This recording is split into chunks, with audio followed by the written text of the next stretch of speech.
Korea reaches a whole new level. 이국 땅을 초토화하자. 암흑 세계로 만들자. President Trump warning the regime today against making any more threats toward the U.S. They will be met with fire and fury. New York City's teeming millions, prime target for an atomic attack, go about their normal affairs. Suddenly, their daily routine is rudely shattered by the screaming wail of air raid sirens, warning them of a possible enemy onslaught. This first demonstration of an all-out civil defense drill by America's #1 metropolis is a model of preparedness and training. All traffic halts, and pedestrians immediately seek shelter, guided by a corps of well-trained wardens.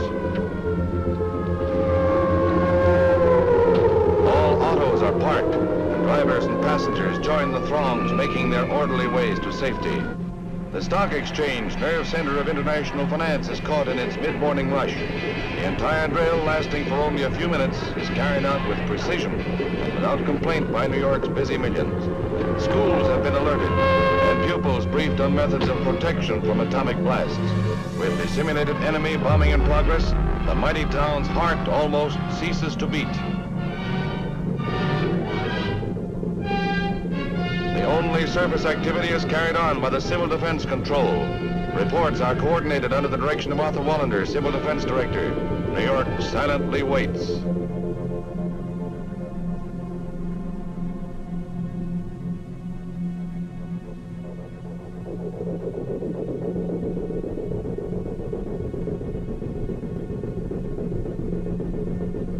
All clear. New York's first civil defense drill is a tribute to its citizens and defense organizations.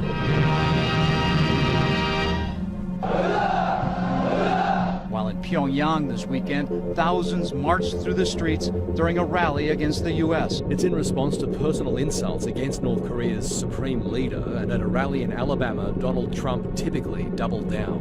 Little Rocket Man, we're going to do it because we really have no choice. Provocative words, provocative maneuvers in the sky as American bombers and fighter jets flew sorties further north of the demilitarized zone than they have this century.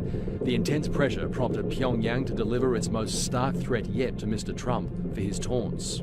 우리 로켓의 방문을 더더욱 피할 수 없게 만드는 만회할 수 없는 과오를 저질렀습니다.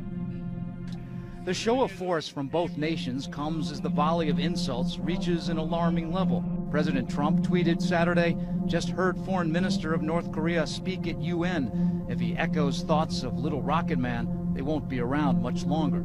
고통만을 불러온다고. His tweet comes after the North Korean foreign minister slammed the president at the United Nations. North Korea then threatened to test a hydrogen bomb above the Pacific Ocean, something they have never done before. Everything he has said he would do. I will test a hydrogen bomb. I will send an ICBM test. He's done. So why wouldn't he test a hydrogen bomb in the Pacific?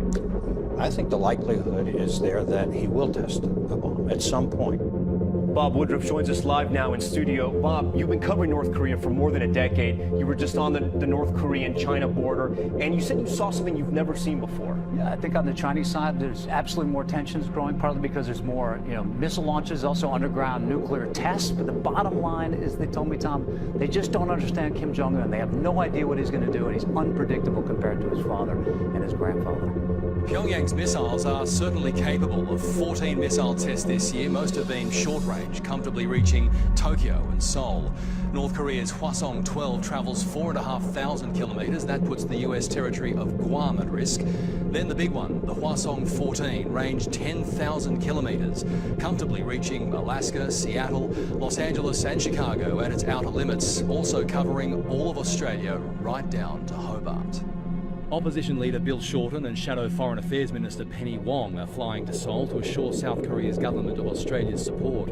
The taxpayer will fund the trip. The greatest threat to regional security in 60 plus years. The more he belittles Kim Jong-un, especially on a world stage, the more Kim Jong-un has to respond. Which could be precisely what Mr. Trump wants. Robert Avadia, 7 News. As for the regime? In July, the head of the CIA suggested Washington could be considering options to remove Kim Jong-un. Pyongyang replied, saying it would, quote, strike the U.S. with a powerful nuclear hammer if the United States tried regime change. And we have a Fox News alert. Did you hear what North Korea's foreign minister called President Trump today? Did you hear what he threatened? The fiery rhetoric intensifying between Washington and Pyongyang as Kim Jong-un's top diplomat, his name is Ri Yong-ho. Well, Mr. Ri delivered a blistering speech at the United Nations General Assembly today. The minister calling President Trump, quote, a mentally deranged person full of megalomania. This comes after the president said in his speech at the United Nations on Tuesday that the U.S. would totally destroy North Korea if Washington is forced to defend itself or allies against a North Korean attack. Brian Yennis is live at the United Nations headquarters here in New York, where Mr. Ri made his remarks earlier today, and there's a lot of fallout. Hi, Brian. Hi, Eric. Well, yeah, a clear escalation in this war of words that continues with the United States and President Trump between North Korea. Now, North Korea came out swinging from the very beginning. As you said, the foreign minister, Ri Yong-ho, speaking on behalf of his boss, the leader Kim Jong-un today, particularly beginning the speech, going after President Trump's speech given at the United Nations General Assembly on Tuesday, particularly the part in which President Trump mockingly referred to the leader of North Korea, Kim Jong-un, as Rocket Man, who was, quote, on a suicide mission. Well, today, Ri Yong-ho said that he thought it was only fair that North Korea had a chance to respond in kind with the same kind of, quote, corresponding tone. Listen. He tried to insult the supreme dignity of my country by referring it to a rocket. By doing so, however, he committed an irreversible mistake of making our rockets visit to the entire U.S. mainland inevitable all the more.